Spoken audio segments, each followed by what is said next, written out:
Welcome to The Detail. I am your host, Cathy Antunes, and you are listening to The Detail on WSLR 96.5 LPFM in Sarasota, Florida, and WBPV 100.1 LPFM in Bradenton, Florida. Well, today we're continuing our candidate forums. So not only can you hear us live on WSLR, but you can also stream us live or look at Facebook Live to see the video of this conversation. We always like to do that with our candidates. And today we are discussing the District 1 City of Sarasota Commission race. With me today is Willie Charles Shaw. He is the City Commissioner for District 1. Thank you so much, Commissioner Shaw, for being with us. And thank you for having me.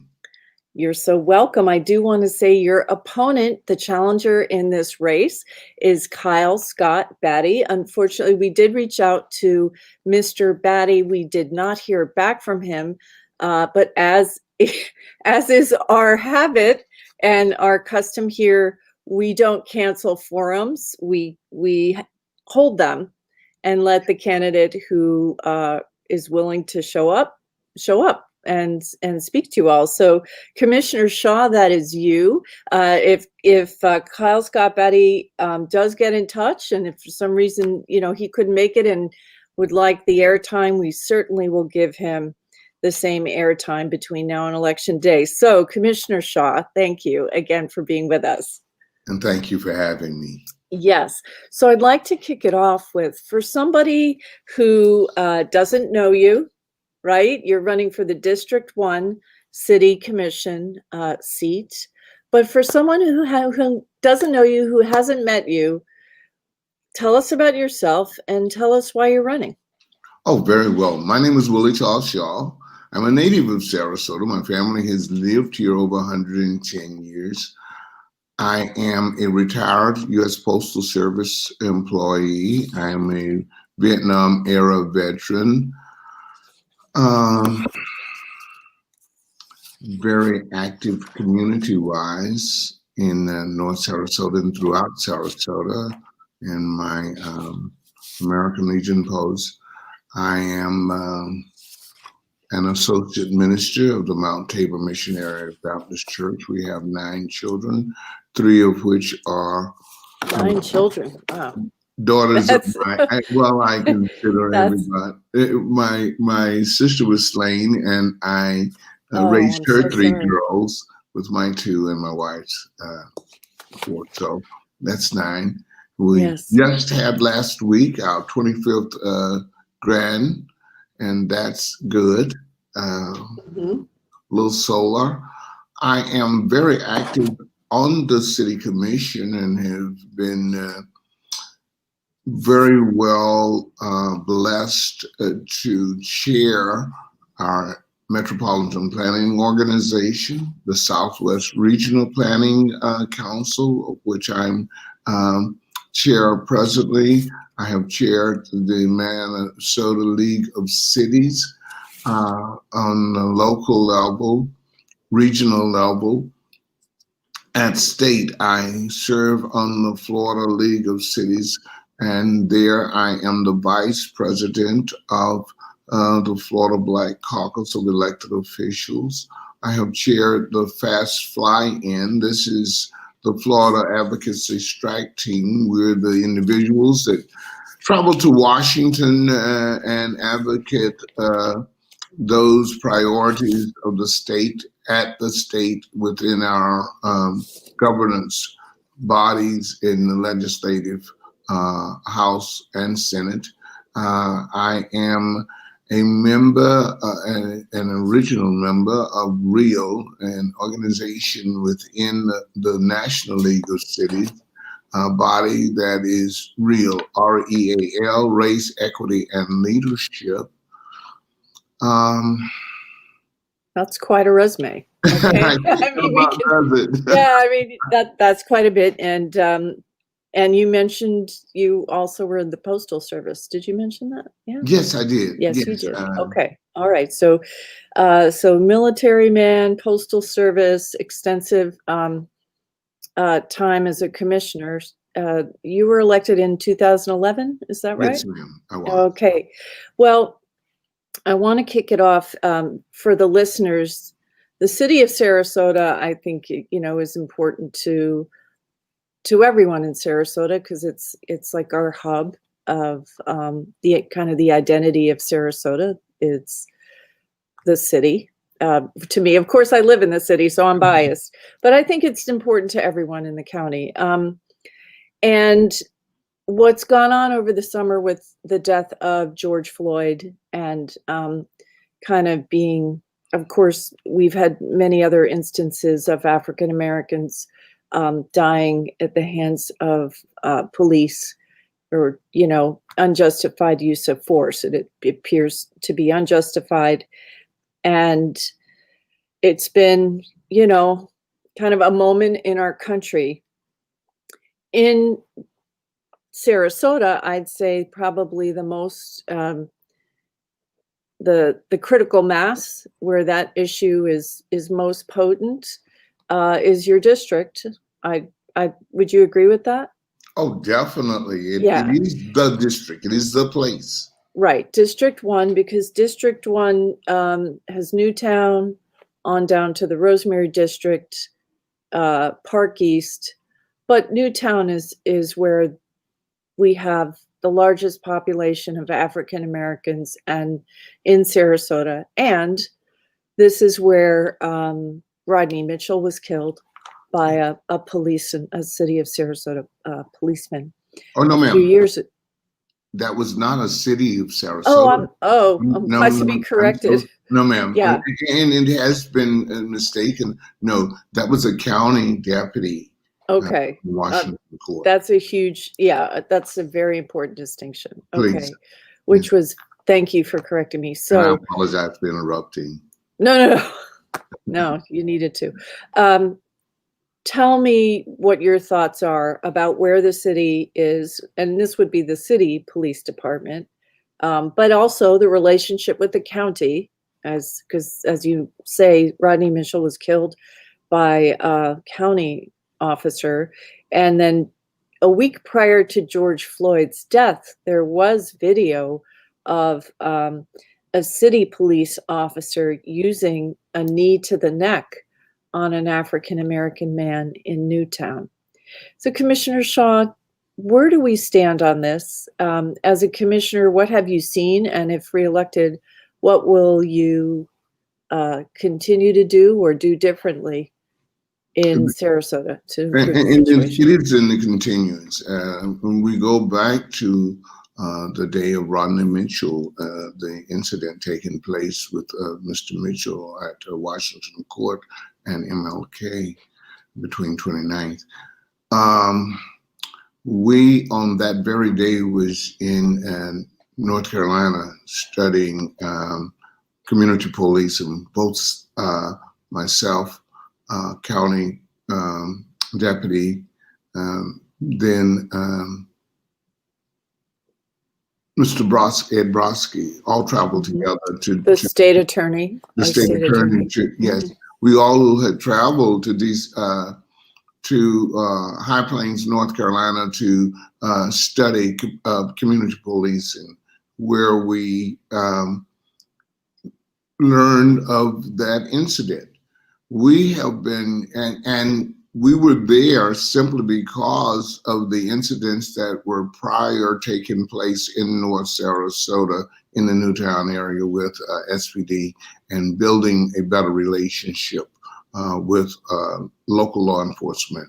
We started there.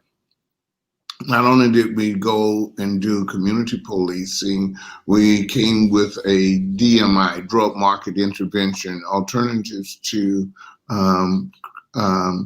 jail for the number of persons of color that were going to jail for minor drug infractions in many instances. We went further. SPD has been working over the last 9 years. Our crime rate has dropped by 30% in North Sarasota, in the Newtown area. In the last 2 years, for individuals in the community especially, it's the first time they have seen only one officer to a car in Newtown. And we were the only area in the city that had two officers to a patrol car. And we were heavily patrolled. This was the area that officers gain rank. This is where we were labeled the worst of the worst, and only to find that that wasn't true. Things began to change. Law enforcement has been working over the last few years to build better relations, and sensitivity training has taken place within that area. I listened last night to my opponent speaking of the number of shootings taking place in Newtown. Shootings are one thing, and that does not necessarily mean there were injuries to those shootings. There are gunshots fired, and 55 or so gunshots fired, not necessarily all people shooting back and forth at each other. We had our first fatality last month in that area. But what most— You mean the first this year? Or this year, yeah? this year. Okay. And what most don't know, and I work very hard in explaining this, many of the incidents that took place within North Sarasota or in Newtown are not people from Newtown. There's a big difference from whence they come, and our populace is a total different populace from the transient populace that we get going. So we have been working very hard to create reform and create a positive work relationship between community and law enforcement. How do you see, because I've heard pretty consistently that taking police officers who aren't, temperamentally have shown, or, through incident reports, or that this isn't really where they should be, right? To dismiss them is very difficult because of the unions. And I know that may not be something you can do much about on the local level. So I just wanted to have you briefly talk about that, and then the whole reallocation of resources, because the police budget is half the budget of the city of Sarasota. Is there a way that some of the resources for policing could be used to a more effective end in terms of improving public safety, not necessarily through the police department? That whole defund the police movement, which I think that phrase is very misleading. Very. Yeah. So can you speak to the unions and then also reallocating police resources? Perhaps Let's go to the unions first.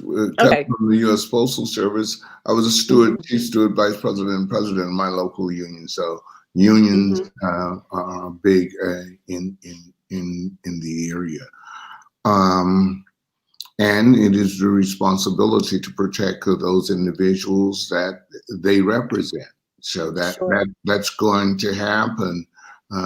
Bearing and building our cases in these instances have to be well documented, and documentation is what creates and brings about change. That works. That has to happen. We have had our challenges. They will continue to be challenges because that's why you pay union dues, to get union representation. But we have seen change take place within local law enforcement, especially in probably the last 3 years, 2 to 3 years. we have seen change there. Many of the instances that have been challenges were in the hopper before this year or last year. Okay. These are cases that have been out there for some time, and the results of which were bringing individuals back to the workforce. So not all of those have occurred in a recent history. That has to be understood. But that continued control of Article 3, your management's rights, had to come back in and be much pushed in the way that it should have been. And we're now seeing that take place. So more accountability? More accountability, of course. That is the responsibility and accountability. Yes, ma'am. Okay. We are also, when you spoke of one of the things coming this year in our budget is the cameras that are okay, so body cameras. Body cameras. Yeah. Okay. And the 3 individuals that will be coming to law enforcement to maintain and retain the body cameras. That had been fault, but we are there now. Moving forward with this, it was this camera work of the community that had brought to attention the incident that took place, the last incident that took place with the neck on the knee to the neck, and across the country, really, too. Yes, throughout, and it is a conversation that the community crowds are bringing their cameras, making sure that the phone is charged to use that camera. We get visuals from different angles. Now the officer has it. It is only, again, accountability and transparency. Yeah. Okay. And then the redeployment of resources, is there any look right now at? Redeployment of resources, there is conversation of having other individuals, social worker types, to be available to law enforcement. That conversation is in the mix right now.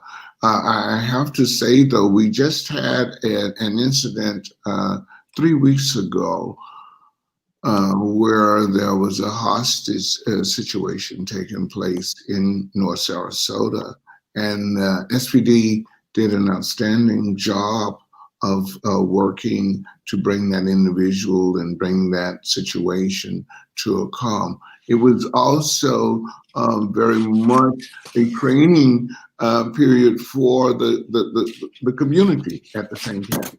Y'all got your cameras? Where you standing at? Are you listening?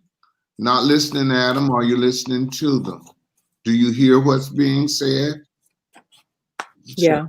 So we saw a greater interaction taking place. I was on scene at the hostage scene and at the fatality. There also work both SPD and the public went forward. But this is a growing process. It's a project that has to move forward in greater stride. Yes, well, it's good news that mental health professionals are being tapped, that you're working toward providing social workers for these sorts of situations. Presently. Yeah. Yes. Okay. So I want to shift now to, it wouldn't be the city of Sarasota or, even Sarasota County, but talk about the city. It wouldn't be the city if there weren't some development controversy happening, right? I mean, this is this is the question of how is the city going to grow? What kind of a city are we going to be? But I want to get into the dynamics of these fights a bit because, you know, what will often happen that neighborhoods are concerned with maintaining or improving their quality of life, and certain types of development or overdevelopment can be seen as a threat to that quality of life. I want to ask you what your experience and thoughts are about these clashes between development interests and neighborhoods. Because it seems as if there's a long process of a developer working with the staff of the city, which really optimally could be a time when there's effective collaboration with the neighborhood, where there's good communication, and the people who are going to be opposing this are kind of proactively identified and brought into conversation. But what seems to happen is we get these standoffs, and Selby Gardens is a good example right now of something that, you know, there's a lot of controversy about. So what do you think can be done? I mean, I don't know that this can be eliminated completely, but is there anything the city could do differently to improve the process so that these standoffs, you know, with the yellow shirts and the green shirts in the city commission room doesn't happen? That, in other words, someone says ahead of time, look, you're going to have to give something up here if you want it to pass. Because right now, there's a lot of, you know, it just seems like maybe there's a way these things could be avoided. Does that make sense? Like right now, Selby Gardens, I'm looking at the Selby Gardens master plan. They have a garage. The original plan was a 69-foot garage with 485 spaces. And they came back with a compromise. And I know you may not be able to speak specifically to this, but for the audience, so they worked with city staff on a compromise. And the compromise is a garage with 450 spaces. It's not as tall. Okay, that's true. But the capacity is only 7% less. And the neighborhood's concerned about Selby is really becoming an event center. And the size of the garage, I would say any reasonable person, you'd kind of have to say, well, you know, yeah, that's kind of what it looks like. I don't know. So you take it from here. What can the city do, I know, to improve these development issues? I wouldn't dare touch a particular event that we're engaged in presently. I understand. You can't. Oh, so for the audience, you know, these are quasi-judicial hearings, and Commissioner Shaw really can't comment on Selby Gardens specifically. But I'm just saying that to give you all an idea of if this is like city staff is working with this, calling it a compromise. I mean, I'm just wondering, can't there be a come to Jesus talk with some developers saying, listen, this isn't going to go. You gotta walk it back some. Or am I just in fantasy land? What do you think? I think that there's always room for conversation. I think that we saw this downtown when we had such persons as a Paul Thorpe to work and become a go-between. I used this comment a few days ago where people would say, don't forget the bridge that brought you over. And I'd say, don't forget the person that built the bridge. Somebody had to get in the water to get wet. Those places of conversations that come to Jesus, meeting a man on the road to change has to happen in a number of areas in our city. Not just in the way of one project, because projects set precedents for our future, and that is what we're dealing with, the tomorrows of Sarasota. What brings people to Sarasota, and what has made Sarasota the 18th most populous city in the nation? If it changes, then it is no longer what is being advertised. We're not selling the same products. So community and neighborhood concerns that come to a place of collaborative agreement takes time. It's going to take it, but yes, it is necessary. It is necessary. This project or any project, we saw this, I want to say with the Mark downtown, it was about 6 years in different conversations to bring neighbors and investors together. I wouldn't use the term developers, I'm going to say investors. It took time. But that and you know what? I don't remember big fights about the Mark. There certainly weren't T-shirts in the room, right? And that was it exactly, because we had a calming force, a voice there that stepped out of everywhere but nowhere in the late Paul Thorpe, who went. I see. Yes, he was a wonderful gentleman, and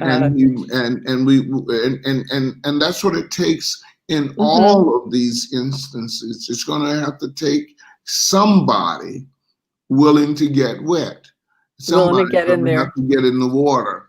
The bridge is only built, but somebody had to get in the water to get wet first.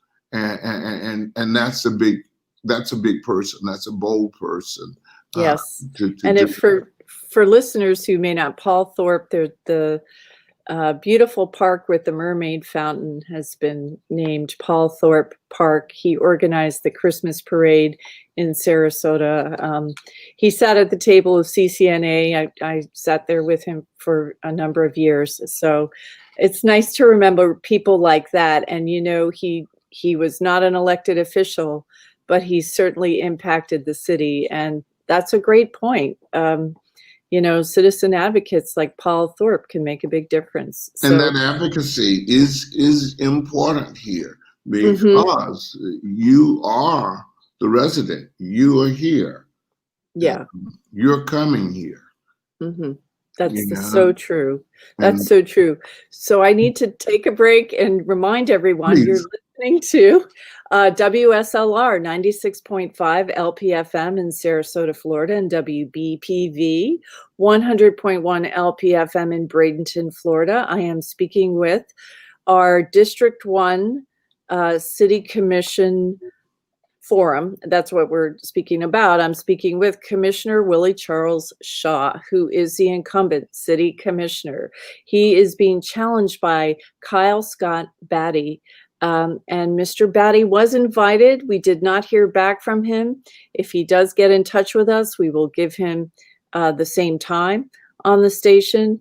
Unfortunately, you know, we didn't hear back, and it's not the first time. Unfortunately, some of the candidates in Sarasota are foregoing forums at the city and county level. So we make note of that. But if these candidates want equal time, we'll give it to them. I do want to remind everyone the general election voter registration deadline is Monday, October 5th. That's coming up Monday. Florida residents may now apply to register to vote or update their existing voter registration record online.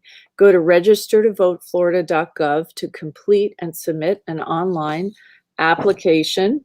And to vote by mail, everyone under Florida law is permitted to vote by mail. Voters are encouraged to consider this option for the November general election.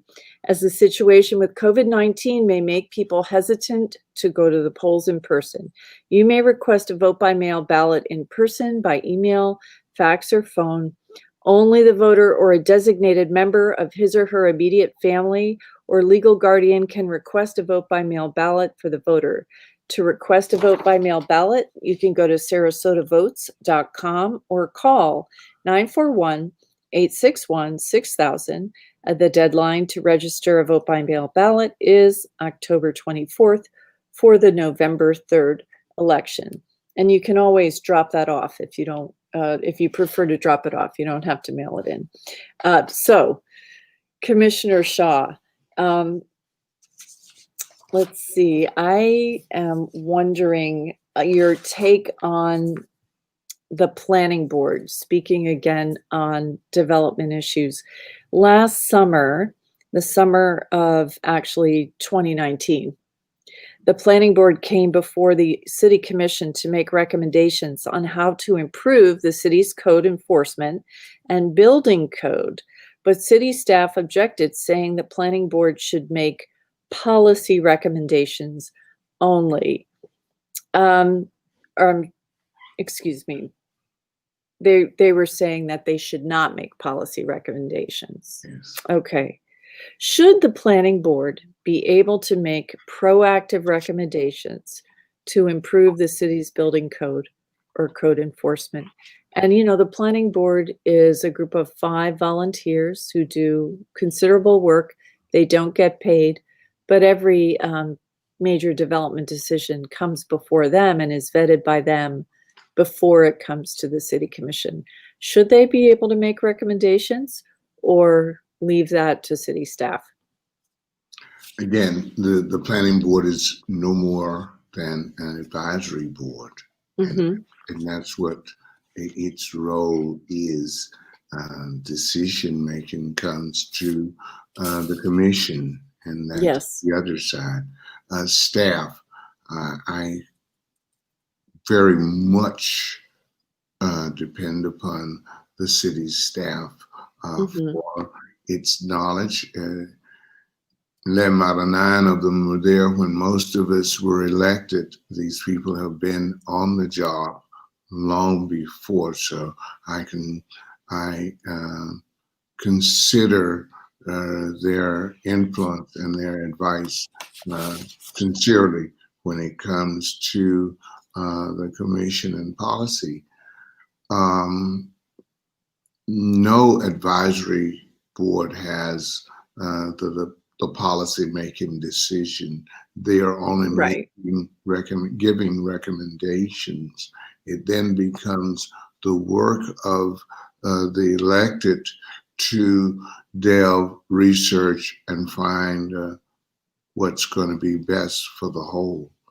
But is it okay for the planning board to, if they see a problem, specifically this was issues with debris falling from high-rise construction, and I believe they wanted to make recommendations about how there could be better code enforcement to protect the public.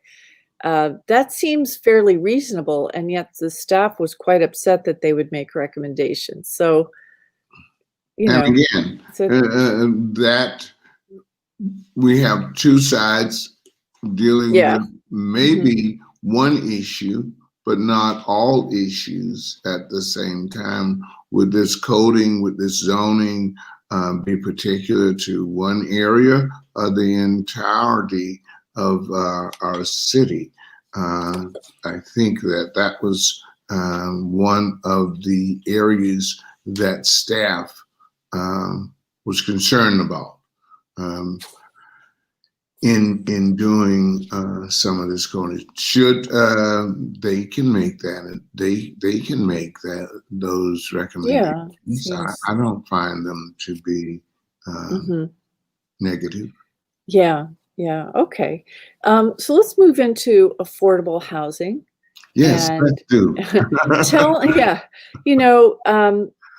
Actually, in a prior candidate forum, Martin Hyde was on, and of course, he didn't make it through to the District 2. It was the District 2 primary. But he was talking about how public investment has often played a role in creating affordable housing. And basically has said, if you're willing to lose $1.5 million on golf, that might not be quite the right figure, but he was talking about Bobby Jones and how much parks cost.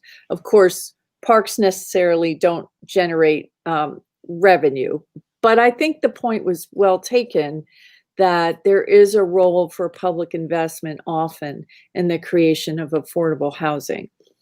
What are your thoughts on the city's approach to affordable housing, particularly in your district?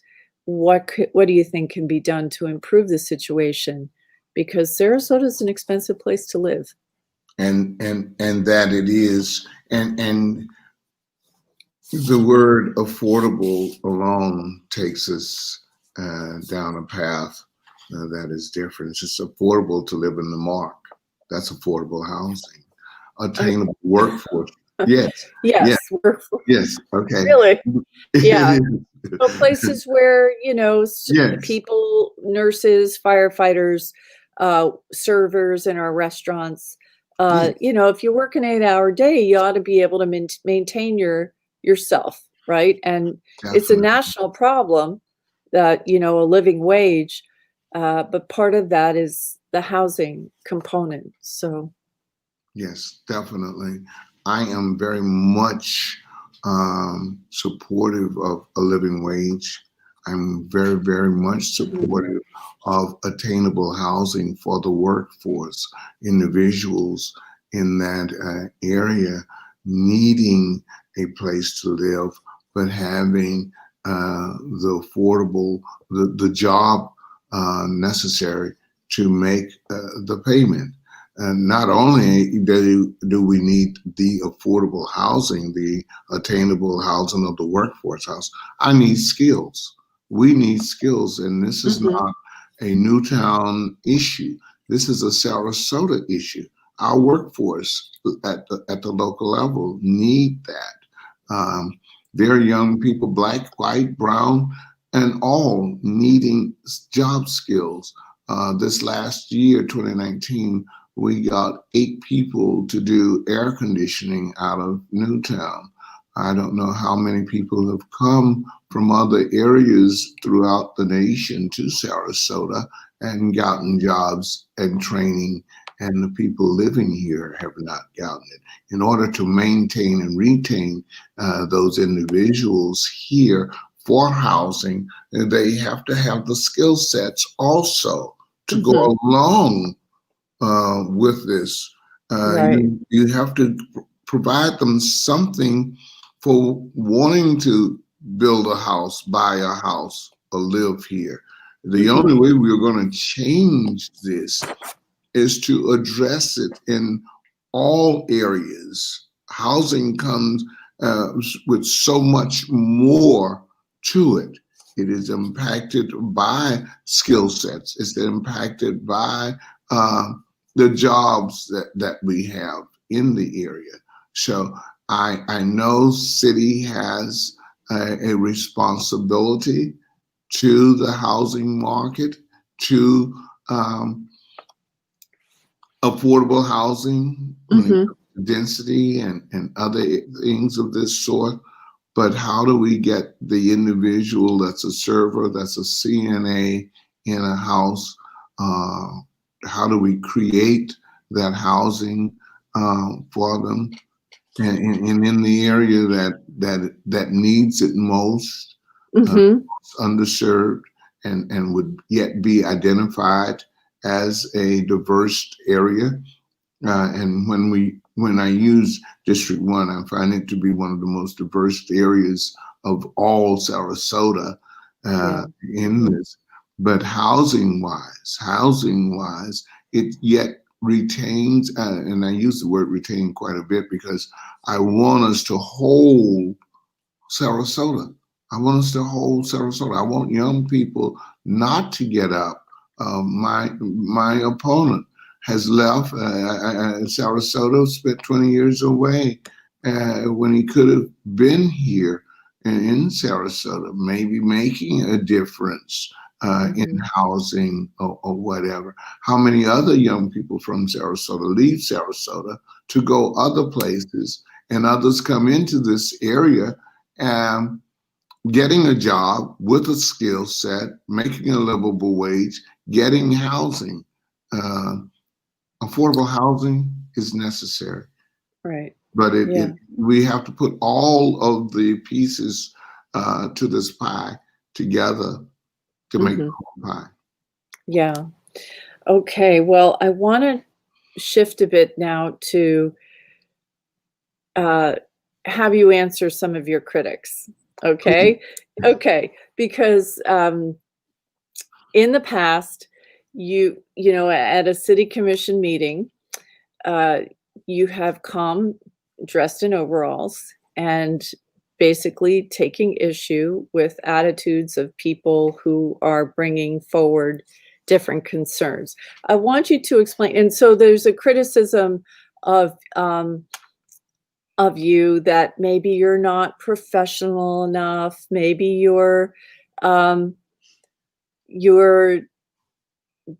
not taking things seriously when you do that. So would you describe, you're going to do a better job than I do, but would you describe why it is you choose to, you know, dress in jeans sometimes and it's a bit theatrical, but you're trying to make a point and there are some people who don't like it. Well, what's going on there and what would you say to those folks?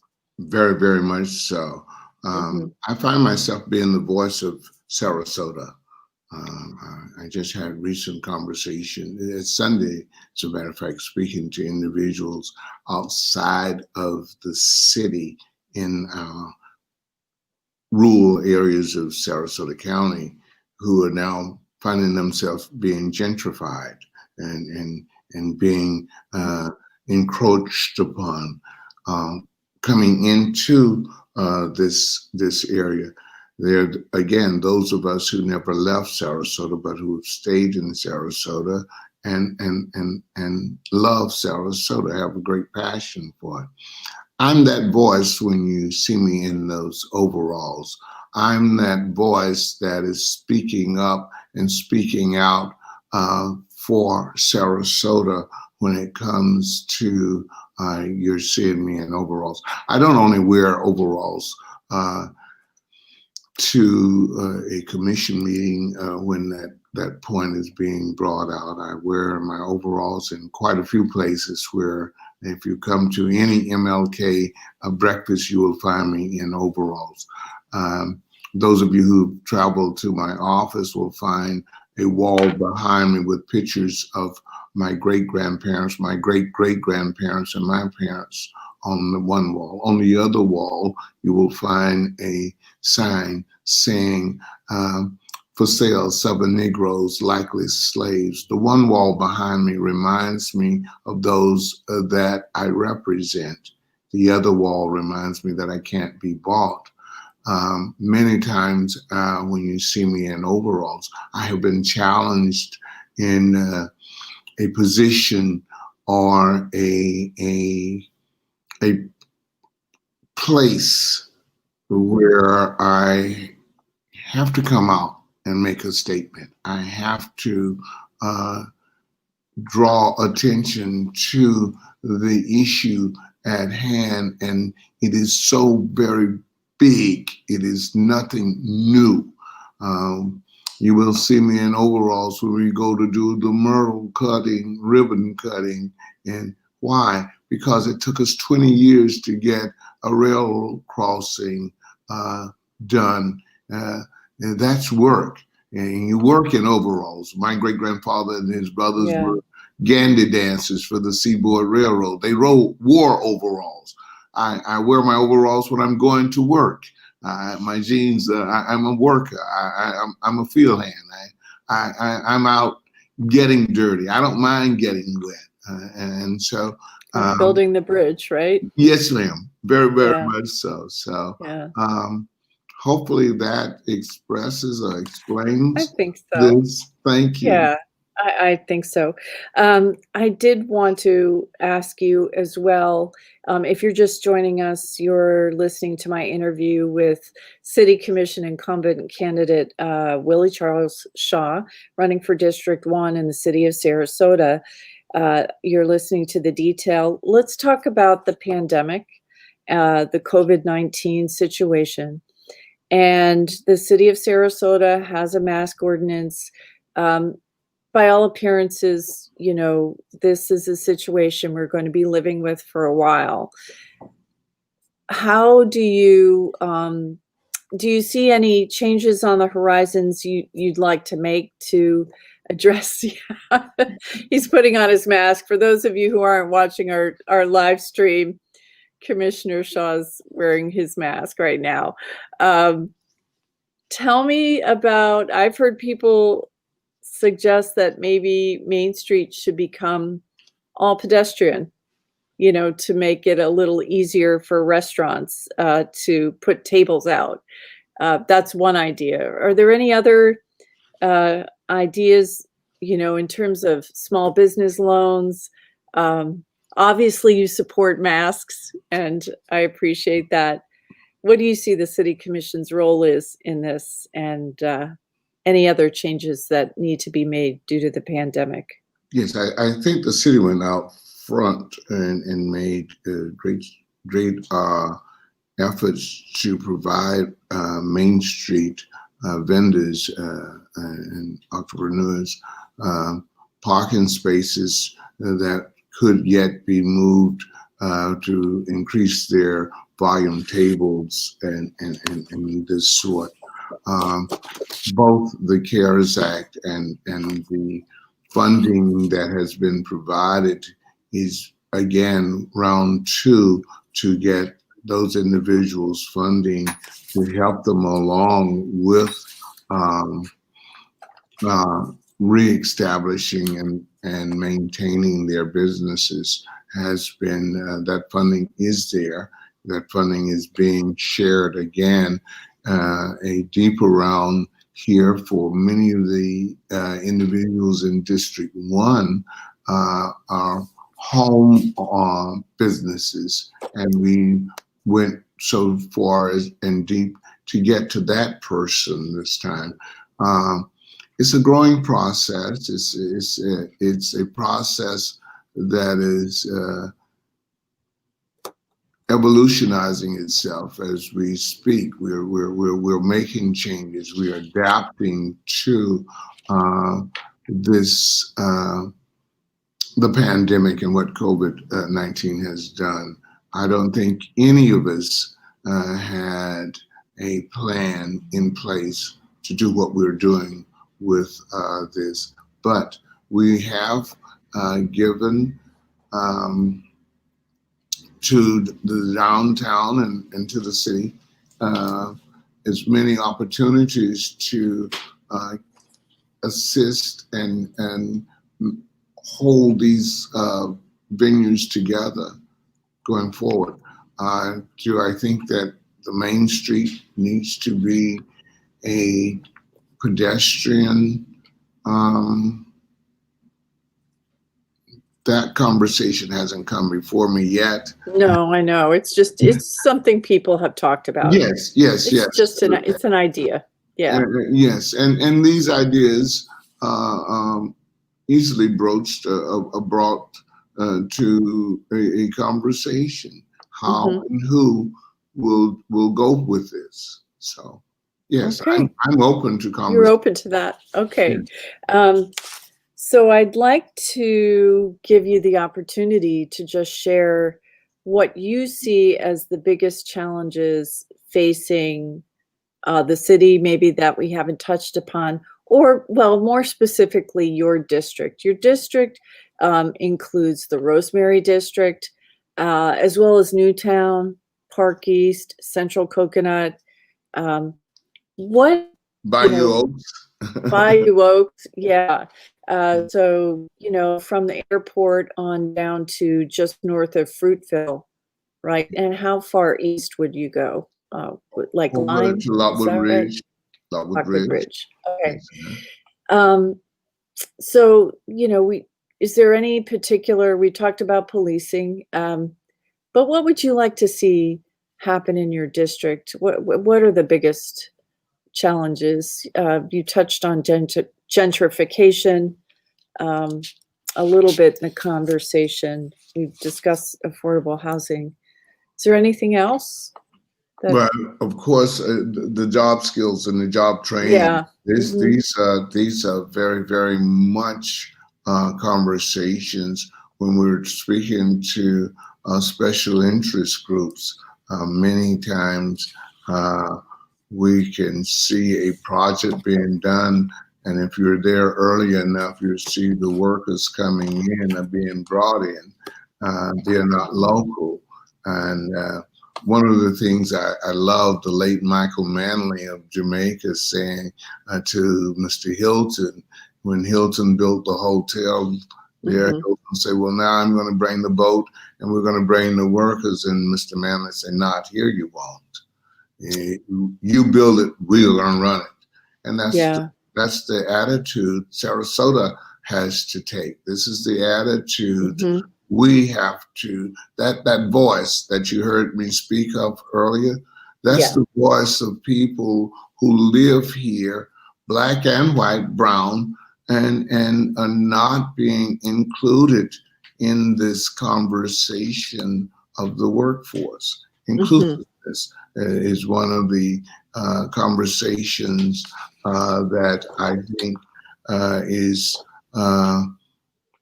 a high priority for me in District 1 and throughout Sarasota. At that point, Sarasota becomes Newtown.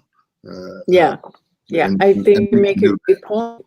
Yeah, that job, bringing employment opportunities, but then the skill set and making sure people locally get those jobs. Yes, ma'am. That makes a great point. How do people get in touch with you, Commissioner Shaw, if they would like to talk with you or support your campaign? Do you have a website? Definitely for the campaign. Okay. Here we go, and I read it quickly here. Sure. Willie Shaw for City Commission at gmail.com. You will also find me at www.willieshawforcitycommission.com for Facebook and the place that you really want to go. If you're voting already, you got your ballot in the lower right-hand corner of your ballot, you will find the name Willie Shaw, District 1's Commissioner. If you're mailing, P.O. Box 1915, Sarasota, Florida, 34230. That campaign funding. To contact me by phone, 941-204-50.23. Call me. I'm open. I'm available. Okay, well, thank you so much, Commissioner Shaw. It's always a pleasure speaking with you. The pleasure is mine. You have been listening to The Detail. I'm Cathy Antunes. We've been discussing the District 1 City Commission race. The opponent or the challenger, Kyle Battie, was invited, and we did not hear back. If we do, we're happy to provide time in the future, but we don't cancel forums, and we're grateful that Commissioner Shaw, that you could join us here. I want to remind everyone that the last day to register to vote in the general election is Monday, October 5th. Florida residents may now apply to register to vote or update their existing voter registration record online. Go to registertovoteflorida.gov to complete and submit an online application. So that's Monday, folks. If you're not registered to vote or if you're unsure, check with the Supervisor of Elections. Be sure to register to vote by Monday.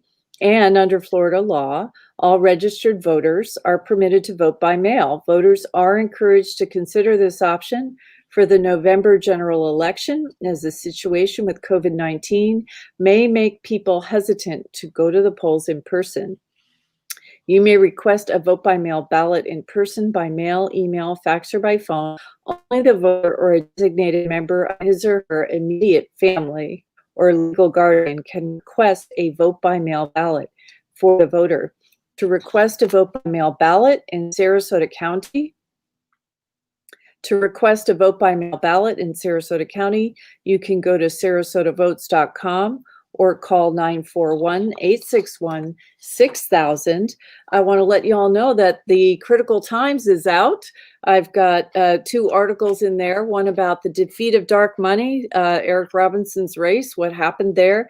The man, Eric Robinson and the PAC supporting him spent nearly $250,000 on the race for the school board, and they were beaten by the challenger, Tom Edwards, who spent about 1/10 of that. So that's an important development in Sarasota.